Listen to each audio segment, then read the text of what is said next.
Assalamualaikum warahmatullahi wabarakatuh. Alhamdulillah, salatu wassalamu ala rasulillah amma ba'd. Kaum muslimin yang dirahmati Allah subhanahu wa ta'ala, ada informasi terbaru kaum muslimin bahwa debat nasab Ba'alawi yang rencananya akan diadakan di Universitas Islam Negeri Wali Songo itu dibatalkan. Padahal konsep acaranya disebut sudah matang kaum muslimin, kemudian undangan juga sudah disebar. Dan kemudian lokasi yang ada di Universitas Islam Negeri Wali Songo tersebut itu digadang-gadang sebagai tempat yang netral untuk melakukan debat atau diskusi nasab Habib Ba'alawi dibandingkan dengan Robitoh Alawiyah. Ya, dibandingkan dengan debat di markas Robitoh Alawiyah, yang dikhawatirkan di sana nanti tidak bisa netral kaum muslimin, dan sangat dikhawatirkan kalau nanti di sana itu bisa terjadi persekusi, ya bisa terjadi intervensi, ya bisa terjadi intimidasi dan lain sebagainya kaum muslimin. Terlebih dari konsep acara dan juga undangan yang disebar oleh Robitoh Alawiyah ini terjadi kejanggalan. Karena masing-masing orang yang diundang itu memiliki jadwal dan pembahasan masing-masing, ya, dan tidak dalam satu forum. Jadi dikhawatirkan nanti ada intervensi, ada intimidasi, bahkan persekusi di sana kaum muslimin. Akan tetapi sangat disayangkan, ya, debat yang digadang-gadang akan dilaksanakan di tempat yang netral di Universitas Islam Negeri Wali Songo justru malah dibatalkan. Dan katanya ada oknum dari Mabes Polri yang bermain dalam pembatalan acara tersebut kaum muslimin, ya. Coba kita simak informasinya kaum muslimin. Inna lillahi wa inna ilaihi raji'un. Inna lillahi wa inna ilaihi raji'un. Inna lillahi wa inna ilaihi raji'un. Ada kabar yang mengejutkan, mengagetkan baru beberapa menit yang lalu. Katanya seminar di UIN Wali Songo Semarang dibatalkan. Ada intervensi kabarnya dari Mabes Polri, saudara. Coba ketika Anda mendengar informasi dari oknum Mabes Polri mencoba untuk menggagalkan, kalau memang ini benar, nanti tanggal 10 tidak terjadi diskusi dan kabarnya besok panitia akan konferensi pers untuk membatalkan rangkaian acara perdebatan. Coba pikiran Anda langsung tertuju kepada siapa? Ketika kalau memang ada oknum Mabes Polri yang turun untuk kemudian membatalkan rangkaian diskusi debat ilmiah yang kurang lebih dihadiri 20-an lebih profesor tingkat internasional. Sebegitu dahsyatnya, saudara. Sebegitu ketakutannya, saudara, ya. Ya wis, kalau sudah seperti ini adanya, saya pribadi lebih kemudian yakin 1000%. Kalau diskusi tidak terjadi di UIN Wali Songo Semarang, maka saya akan tambah keyakinan bahwa apa yang selama ini kita perjuangkan adalah kebenaran, saudara. Dan catat satu, kebenaran tidak akan mungkin dikalahkan oleh kesalahan. Cahaya tidak akan mungkin kalah oleh kegelapan. Kebenaran pada akhirnya akan menemukan jalannya sendiri untuk dianggap sebagai sebuah kebenaran. Mungkin sekarang belum waktunya. Mungkin kalau memang besok tidak terjadi. Dengarkan dulu nih keterangan dari Kiai Nur Ihya. Saudara-saudariku semuanya, ada kabar yang tak terduga, yang tidak disangka-sangka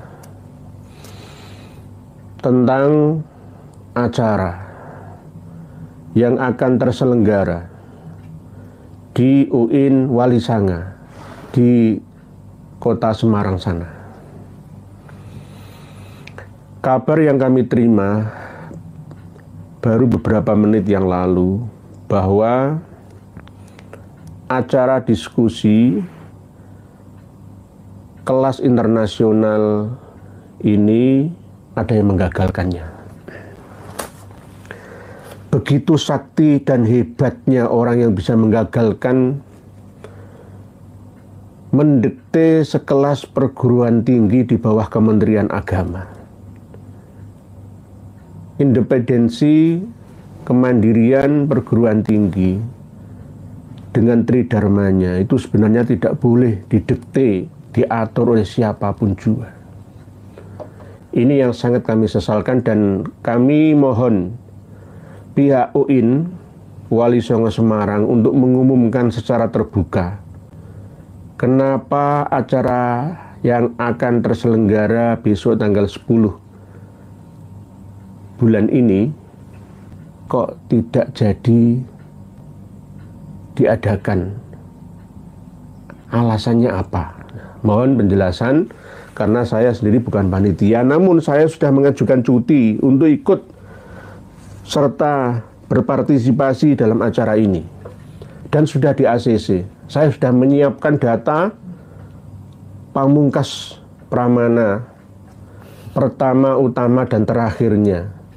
Tapi ternyata mungkin ketakutan dari pihak sananya sehingga berusaha keras untuk mengintimidasi ya, atas alasan keamanan. Ini langsung dari Mabes Polri, mohon maaf. Ada apa gitu loh? Kalau toh memang ini tidak ada yang disalahkan, tersalahkan, menyalahkan, kenapa harus digagalkan? Why? Kenapa? Nah ini pasti ada apanya, ada apa-apanya. Dongnya itu pasti ada apa-apanya, dong. Pasti ada. Dan sebenarnya saya tahu alur atau seluk-beluk sebab musababnya cuma tidak saya sampaikan ke hadapan panjenengan semua dulu sebelum pihak UIN Wali Songo Semarang menyampaikan secara terbuka kepada seluruh rakyat Indonesia. Tapi nanti seandainya ya prediksi saya ini keliru ya misalkan bisa berlangsung acara nanti itu ya saya tidak sampai mengatakan seperti ini di awal karena saya ini mendahului karena kabar yang kami terima itu 1 detik 2 detik itu langsung sampai di telinga dan mata saya. Ini sebuah presiden buruk ya, insiden yang tidak kita kehendaki bersama. Seharusnya tridharma perguruan tinggi ya, pendidikan, pengajaran, penelitian dan pengabdian itu benar-benar tanpa intimidasi. Ya. Bebas, mandiri, merdeka, kampus merdeka dengan kebijakan-kebijakannya. Ya, semua kembali kepada individu masing-masing pimpinan universitas yang ada. Kalau takut resiko ya jadinya ya sudah, itulah watak mental pemimpin kita. Ya mohon maaf, sekali lagi mohon dimaafkan. Karena sudah kami siapkan, Kiai Imad sudah menyiapkan dan membatalkan semua acara-acara yang penting lainnya, termasuk saya. Saya akan datang ke sana. Walaupun tidak sebagai narasumber utama ya, saya tetap akan menjadi supporternya Kiai Imad dan Prof. Sumanto Al-Qurtubi. Padahal Prof. Sumanto Al-Qurtubi itu sudah berada di Indonesia saat ini dalam rangka persiapan untuk seminar besok tanggal 10 itu. Lah, ada kesalahan sebenarnya. Di mana kesalahannya? Sebelum acara terselenggara, itu harusnya moderator itu tidak mengatakan berpihak kepada Kiai Imad, berpihak kepada kami-kami ini, tidak, harus netral. Kalau toh nanti finishnya itu berpihak kepada kebenaran yang kami sampaikan, yang kita sampaikan, itu nanti urusan nanti.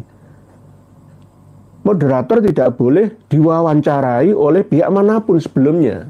Nah kemarin itu saya lihat calon moderatornya sudah diwawancara macam-macam, ini bagaimana? Ya akhirnya bocor gitu loh. Ini namanya nggak ngerti strategi perang. Nggak ngerti strategi perang. Moderator, ya, pembawa acara itu harus netral, tidak berada di pihak sana dan pihak sini. Jadi tidak boleh menyampaikan itu di hadapan umum, disaksikan banyak orang, terus ada keberpihakan itu, gitu loh. Supaya jadinya tidak seperti ini. Dan jangan sampai keluar kalimat-kalimat bahas nasab. Yang dibahas itu kan peran Mbak Alawi yang ada di Indonesia. Toh nanti itu bahas nasab, nyerempet-nyerempet ke masalah nasab, itu urusan belakangan gitu. Sama seperti saya mempunyai kunci 15% yang tidak saya beritahu kepada sampean semua. Begitu juga Kiai Imad memiliki kunci PIN, password yang tidak diberikan kepada orang lain. Nah, ini namanya taktik, ya, strategi gitu. Jangan sampai sekelas Telek Sandi sekalipun tahu sandi kita gitu loh. Ini caranya itu begitu. Sampai-sampai ya beginilah. Kita ini masih butuh pencerahan dan pencerdasan. Semuanya, baik saya ataupun kita semua, panjenengan semua. Jadi acara yang kita tunggu-tunggu itu kemungkinan besar gagal. Karena ada yang menggagalkan. Sebagai bukti pertanggungjawaban, karena undangan sudah kadung disebar, pemberitahuannya juga sudah kadung diiklankan atau diiklankan, diworo-worokan ke seluruh masyarakat, rakyat dan umat, maka pihak panitia harus menjelaskan kalau toh nanti harus diundur sampai waktu yang tidak ditentukan atau dibatalkan. Sedih sebetulnya, tapi kita mesti tertawa dengan anekdot model kayak gini. Ini bagi saya anekdot. Bercandanya luar biasa ini, Ini bercanda, saudara. Bercanda ini. Negara sebercanda ini, Mabes Polri sebercanda ini. Dan ini jelas, ini peristiwa politik yang menggagalkan acara besok di UIN tanggal 10 itu punya kekuatan politik yang begitu besar.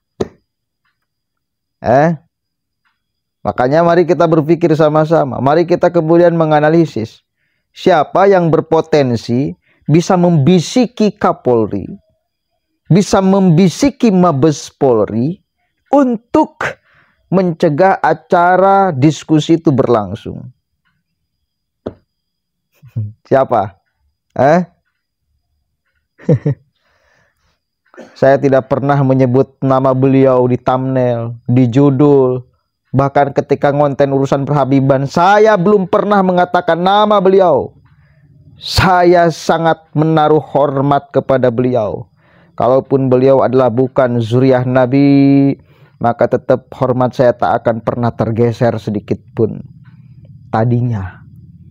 Tapi kalau kemudian acara ini gagal, lalu kemudian benar apa yang saya bayangkan, bahwa beliaulah salah satu aktor di balik penggagalan itu, maka mohon maaf, saudara, mohon maaf.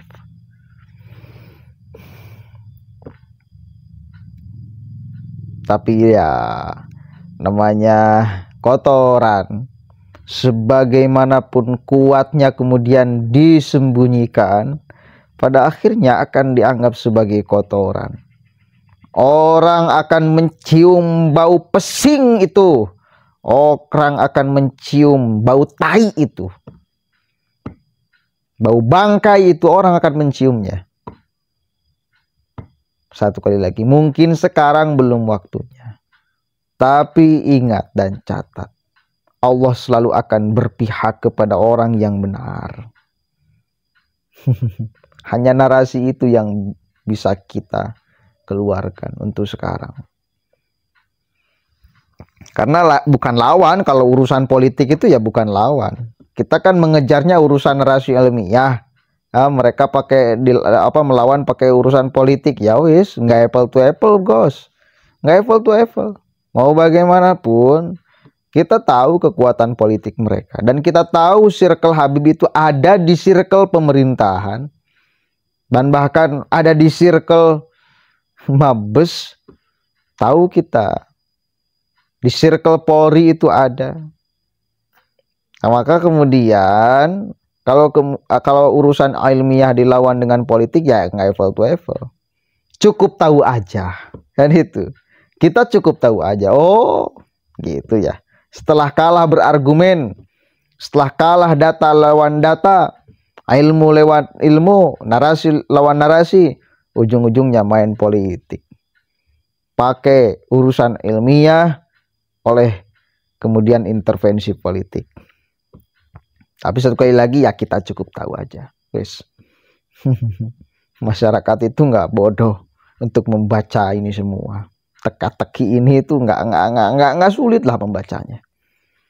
Kalau memang besok itu nggak digelar di UIN, ya mudah-mudahan digelar. Ini mudah-mudahan hanya rumor saja. Tapi ya Kiai Nur Ihya yang menyebutkan, gimana coba? Masa rumor, masa bercanda. Tapi ya kita akan lihat aja waktunya nanti tanggal 10. Ya. Mudah-mudahan ada keajaiban. Kalaupun tidak ada digelar satu kali lagi diskusi tanggal 10, ya kita sudah bisa menebak aktor di balik itu semua, di balik penggagalan. Mesin politik mereka dikerjakan. Akhirnya bergabung mereka semua untuk kemudian menghantam siapapun aja yang berpotensi meruntuhkan citra yang selama ini mereka bangun, nasab yang selama ini mereka klaimkan.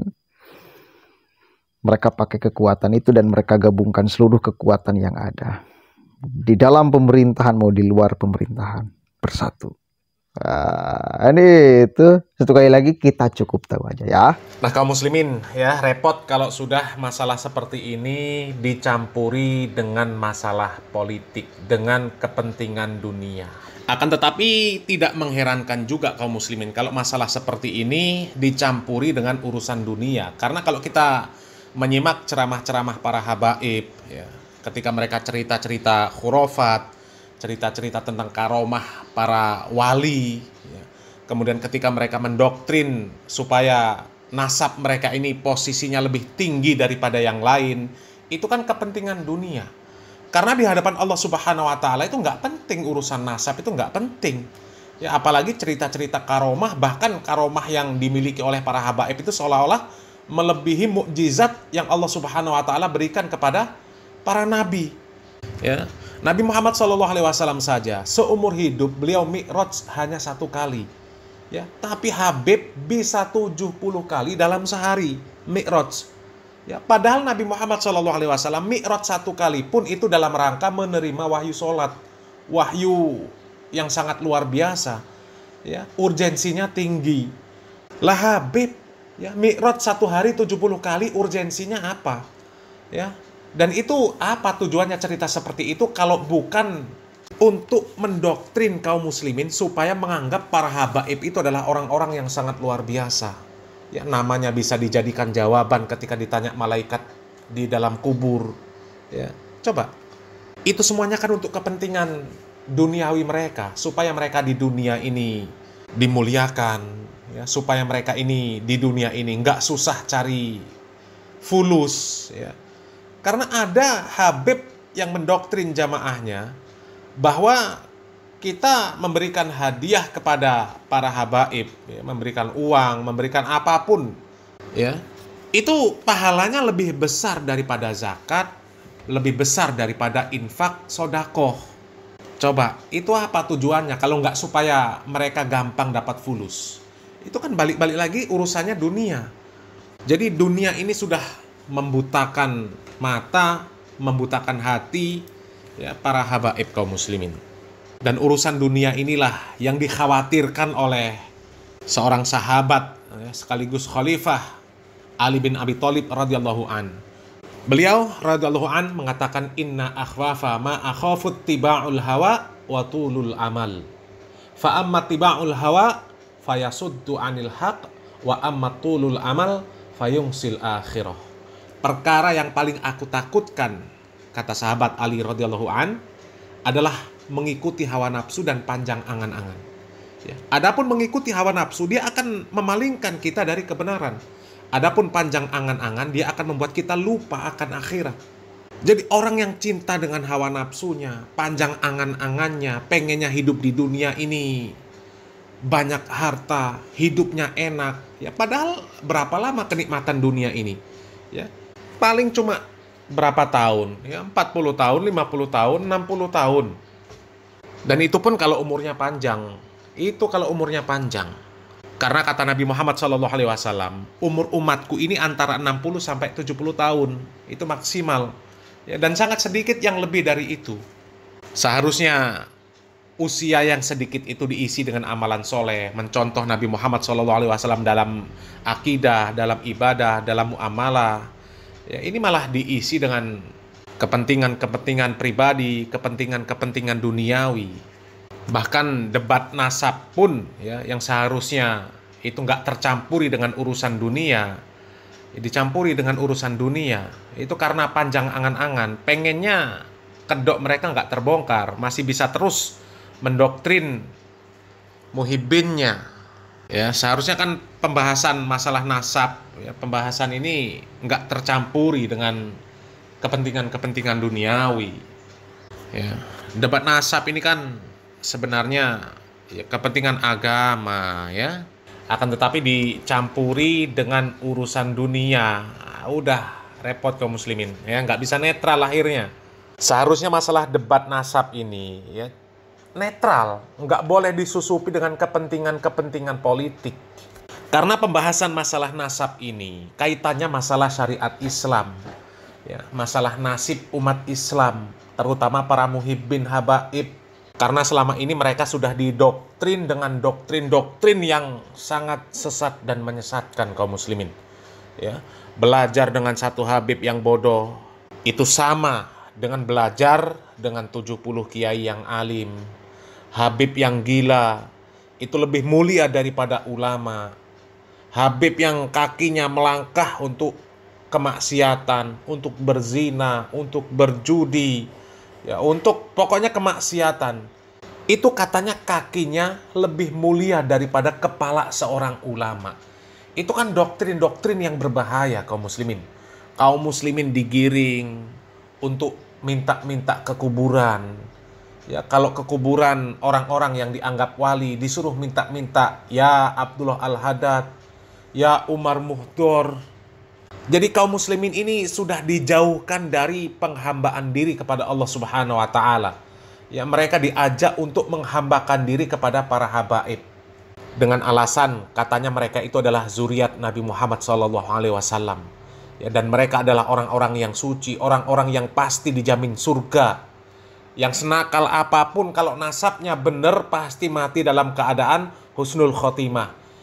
Itu syariat dari mana? Syariat dari mana? Para nabi terdahulu ketika anak-anaknya durhaka, anak-anaknya tidak taat kepada bapaknya, ya, di mana bapaknya seorang nabi, mereka nggak akan mendapatkan manfaat sama sekali dari bapaknya.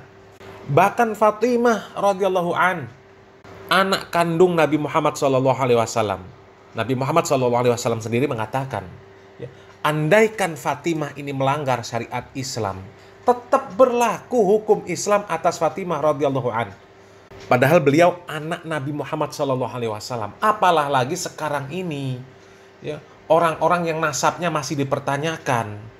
Ya, giliran mau ada pembuktian, debat ilmiah di tempat yang netral, malah dibatalkan. Ya, tapi nggak tahu ini yang di Rabithah Alawiyah, apakah dibatalkan, apakah nanti akan terus berjalan.